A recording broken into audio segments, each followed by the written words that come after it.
ঐতিহ্যবাহী নড়াগাতি থানা আওয়ামী লীগ কর্তৃক আয়োজিত আজকের এই প্রতিবাদ সভার শ্রদ্ধেয় জনাব সভাপতি, উপস্থিত নড়াইল জেলা আওয়ামী লীগের বিভিন্ন পর্যায়ের সংগ্রামী নেতৃবৃন্দ, ছাত্রলীগ, যুবলীগ, অঙ্গ সহযোগী সংগঠনের সংগ্রামী নেতৃবৃন্দ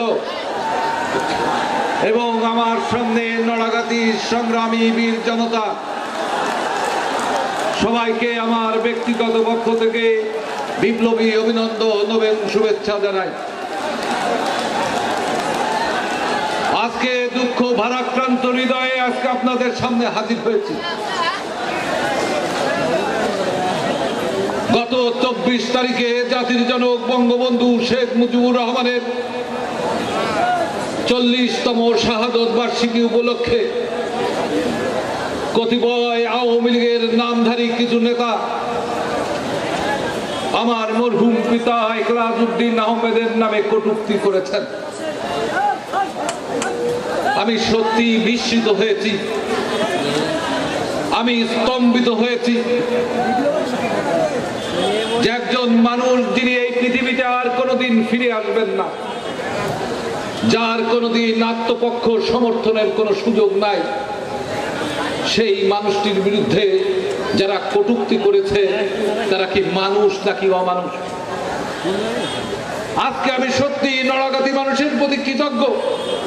মরহুম ইকরাজ উদ্দিন আহমেদের সন্তান হিসেবে নড়াগাতির মানুষ আজকে যে জনসমুদ্রে রূপান্তরিত হয়েছে, আজকের এই জনসমুদ্রের মধ্য দিয়ে আমার কাছে মনে হয়েছে জীবিত ইকরাজ উদ্দিন আহমেদের চেয়ে মৃত ইকরাজ উদ্দিন আহমেদ অনেক বেশি শক্তিশালী।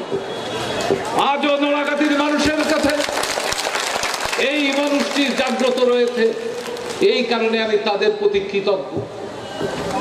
সংগ্রামী বন্ধুগণ, আমি মরহুম ইকরাজ উদ্দিন আহমেদকে দেখবার এবং বুঝবার অনেক আগেই উনি চলে গিয়েছেন। 1985 সালের 11 জুন প্রকাশ্য দিবালোকে স্বাধীনতা বিরোধী শক্তিরা তার পুত্রকে নৃশংসভাবে হত্যা করেছে। আমি ওই লোকটির জীবনী সম্পর্কে আলোচনা করবার জন্য কয়েকটি কথা বলতে চাই। 1954 সালের যুক্তফ্রন্টের নির্বাচনের আগে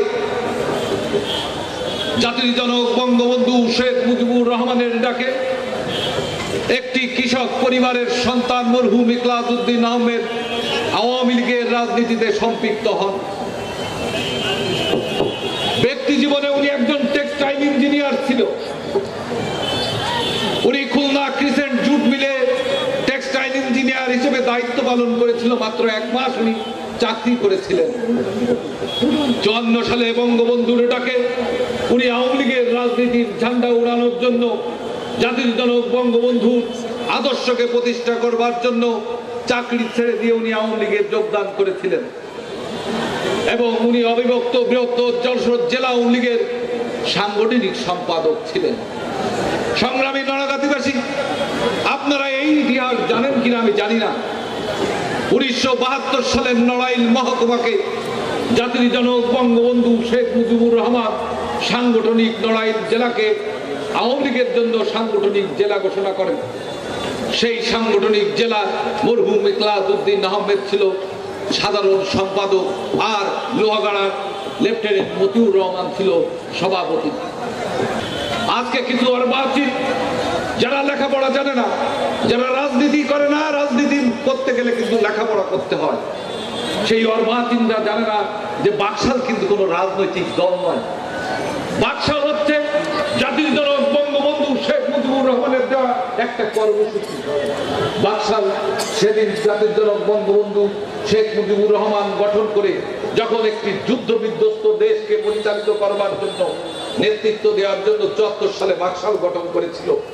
সেই 74 সালে বাকশালের গভর্নর ছিল নড়াইল 2 আসনের সংসদ সদস্য হাফিজ সাহেব এবং সাধারণ সম্পাদক ছিল আমাদেরই এই উপজেলার একজন মানুষ, আমাদের পার্শ্ববর্তী ইউনিয়ন বড়ডাঙ্গা ইউনিয়নের একজন কৃতি সন্তান শাহিদ আলী খান সাহেব।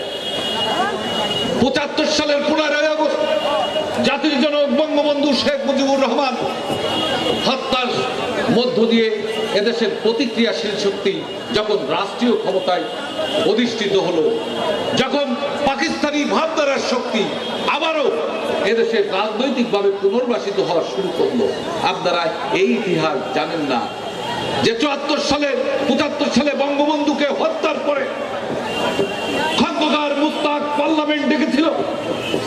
সেই পার্লামেন্টে যে কয়জন সংসদ সদস্য মুস্তাককে মারতে উদ্যত হয়েছিল তার মধ্যে ছিল মরহুম ইকলাস উদ্দিন আহমেদ।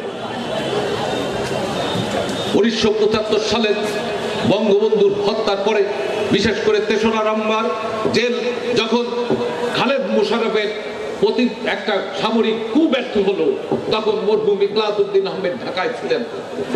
এই কু যখন ব্যর্থ হয়, এই ব্যর্থ হওয়ার পরে উনি ইন্ডিয়ায় গমন করলেন বঙ্গবন্ধুর হত্যার বিচার চাইবার জন্য। তৎকালীন ইন্ডিয়ান সরকার বাংলাদেশের পার্লামেন্টের সদস্যদেরকে, আওয়ামী লীগের পার্লামেন্টের সদস্যদেরকে বলেছিল যে আপনারা ইন্ডিয়ায় আসেন, আমরা প্রবাসী সরকার গঠন করে আবার বাংলাদেশের রাষ্ট্রীয় ক্ষমতায় আপনাদেরকে বসিয়ে দিয়ে আসবো।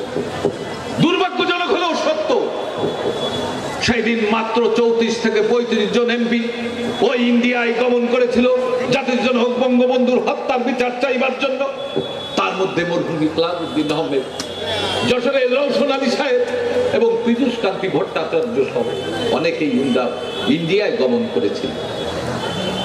77 সালে যখন মরহুম ইকলাস উদ্দিন আহমেদ বাংলাদেশে ফিরে আসলো, তখন তৎকালীন সামরিক জান্ত্রা সরকার জিয়াউর রহমান মরহুম ইকলাস উদ্দিন আহমেদ, রওশন আলী সাহেবকে গ্রেফতার করে কিন্তু জেলে প্রেরণ করেন নাই।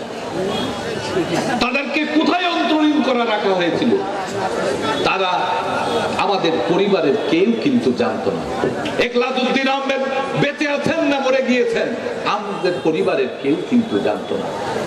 77 সালে মরহুম ইকলাস উদ্দিন আহমেদ কালিয়া পৌরসভার প্রতিষ্ঠাতা চেয়ারম্যান ছিলেন। আমার খুব কষ্টের বিষয়, মরহুম ইকলাস উদ্দিন আহমেদ বেঁচে আছেন না মরে গিয়েছেন, তারপরে উনি কিভাবে কালিয়া পৌরসভার নির্বাচন করলেন।